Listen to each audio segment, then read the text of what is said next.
L'association CHAM travaille sur l'apprentissage des langues françaises et arabes pour faciliter l'inclusion des jeunes réfugiés syriens. J'ai connu Haïfa parce que c'était ma prof d'arabe. Et puis à un moment, un jour, on a parlé de la situation des migrants et on avait envie de faire quelque chose. Mais on voulait vraiment faire quelque chose qui apporte vraiment aux migrants et aller au-delà des premiers besoins, des besoins d'urgence en fait. On s'est dit, une fois qu'ils ont un logement, une fois qu'ils ont à manger, une fois que les enfants sont inscrits à l'école, ils ont eu un premier contact avec le dispositif d'accueil français.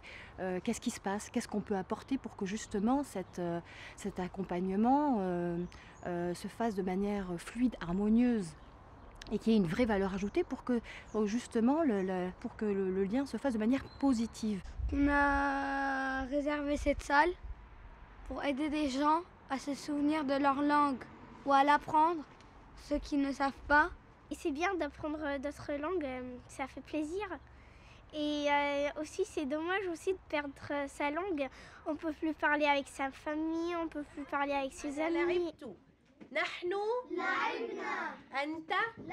on parle de la culture, de l'apprentissage du français et de la langue, qui est le premier vecteur de la culture, hein, c'est indispensable, évidemment, d'apprendre le français, mais on s'est dit que c'était aussi très important de ne pas perdre sa langue maternelle pour essayer de ne pas démembrer l'identité culturelle dans toute sa complexité pour l'enfant, parce que c'est un peu le ciment justement du bien-être et de l'équilibre familial, qui est la première cellule de la société, et pour pas créer justement de malaise ou de mal-être, parce qu'il n'y a rien de pire que de perdre sa langue maternelle ou de se couper de ses origines. Si tu aimes parler français, un bisou.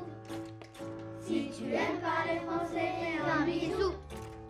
Si tu aimes parler français, si tu aimes chanter, si tu aimes parler français, un bisou.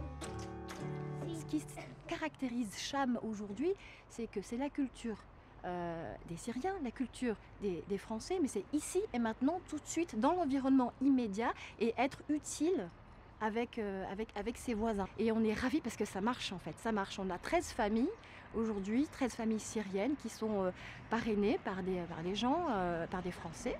On construit quelque chose, là il se passe quelque chose qui n'est pas anodin, et la manière dont on envisage les choses avec ses enfants, qui sont nos voisins, qui sont aussi les compagnons de nos enfants aussi. On est en train de semer quelque chose de très important pour l'avenir.